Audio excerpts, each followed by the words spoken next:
Hey, Ninja Warrior is a sport-based TV show, came from Japan and now it runs almost in 150 countries. And for those who don't know, it's an obstacle course race where every obstacle is pretty much a little challenge that an athlete has to pass. And since the first show was aired in 1997, for the last 20 years, Ninja Warrior became still young but very independent sport. And it's not a secret that there are a lot of Ninja Warrior gyms all over the world. And maybe 5 or 10 years ago, Ninja Warrior production was only one who design, create and introduce new obstacles to the audience and participants. Right now, as a sport evolving, you can find a lot of course designers and obstacle designers. And right now, I would say Brad seems one of the biggest creative minds, and his fantastic ideas push sport pretty far forward. Okay, so what is going to happen?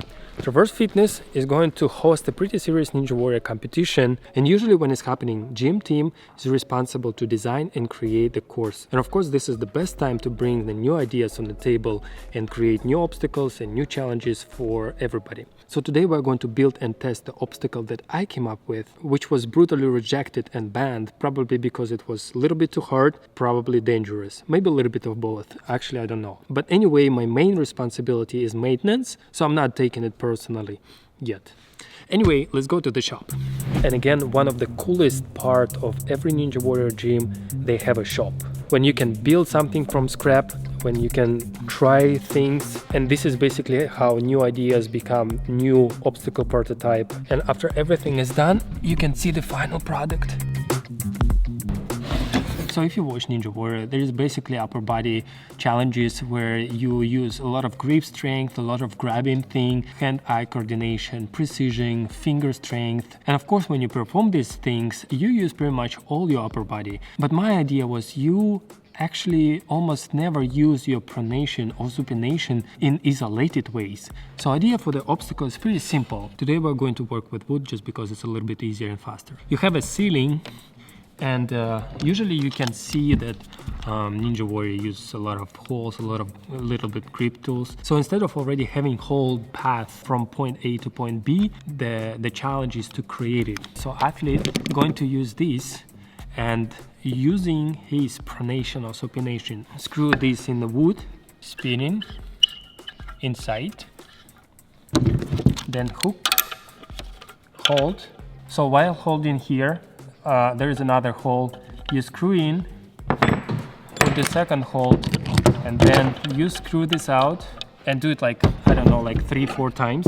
If it took me so much time to explain how this works, I think it will take even more time to actually do it. So I think this is a pretty short piece of wood. The best part of having a shop, kind of messy shop, we have a lot of scrap. I believe here we can find something interesting. This is what we are looking for. Okay. 8-footer. So, okay, let's pre-drill holes. I think 4 moves will be enough. Let's make it happen.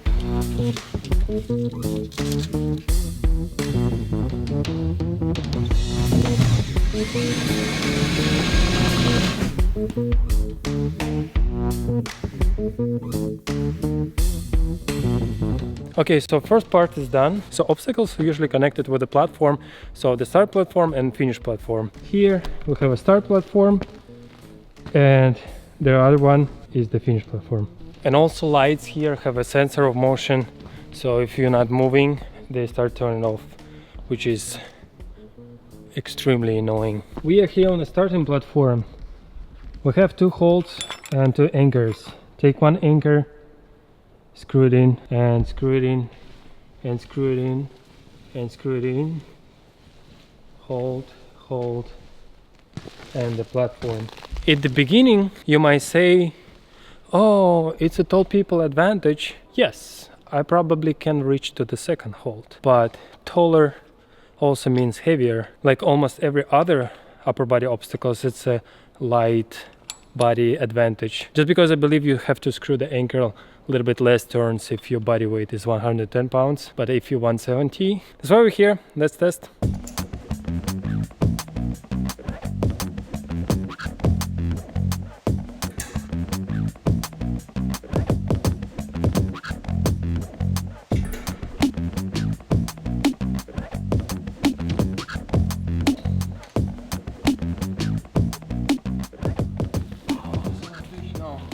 There is no way.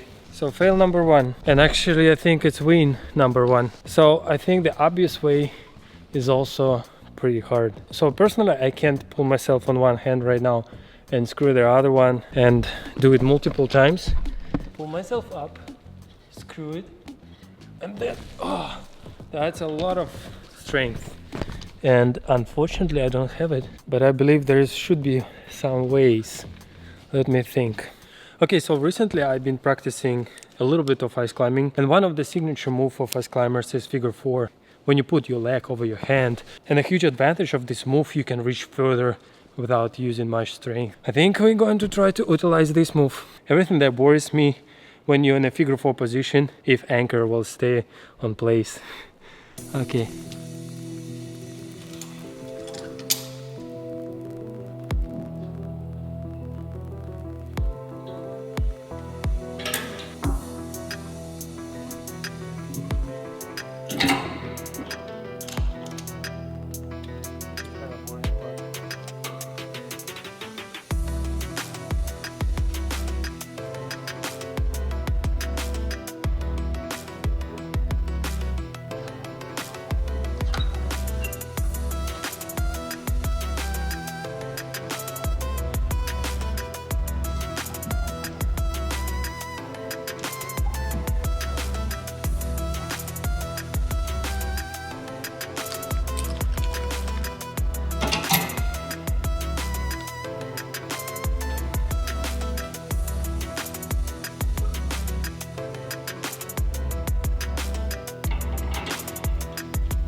This is a hard one.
Oh, oh wow, oh wow, that's a pump. That's actually a very painful pump. I don't know if it's boring to watch, and it's actually takes a lot of time, and usually when obstacle takes a lot of time it looks like shit. Maybe it looks like shit, but it feels even more like shit. I actually can't recall when the last time I feel being pumped with a supination. Again, I don't think that I'm on a top level of endurance if we compare with the professional Ninja Warrior athletes, and also I'm probably like 20 or 30 pounds heavier than the average elite athlete. There are no offense to anybody, by the way. We all have different bodies, but we are looking for the better results, and there is no excuse. My point is me being fresh, even though it's like 3:12 in the morning. It's kind of took me almost full tank of everything that I have at this point. At the end of the day, I think I agreed to not put this obstacle on the obstacle course, but I think by itself it's pretty decent grip strength challenge. And I think the most attractive part of it, it's long and there are a lot of moves. And in my case, when you at the end, at the last move, you want to make it done just because you don't want to do it again. And I don't know if you can see it on the footage, last screw, I barely screwing and I kind of hold one hand and I was like, please just hold me there. And in the case with the wood, of course, the second person who will go have less problem to screw it in, but also there is a possibility that the anchor will hold less secure. So it's a beautiful thing to end the day with a decent forearm pump. But jokes aside, please let me know if you would like to try it and how difficult you think it is. I would say by itself, it's a 5-star challenge and I would rate it like 8, maybe 8.5 difficulty. And you know, if you have an idea and for some reason people around you cannot help or cannot support you, there is nothing bad or sad to try to create opportunity to do it by yourself. Because at the end of the day, if you will fail, you will have 100% confirmation that your idea was shit. But trust me, having this experience is a little bit better than not having it. Hope you liked the video. Thank you for your time. I really appreciate you. Take care.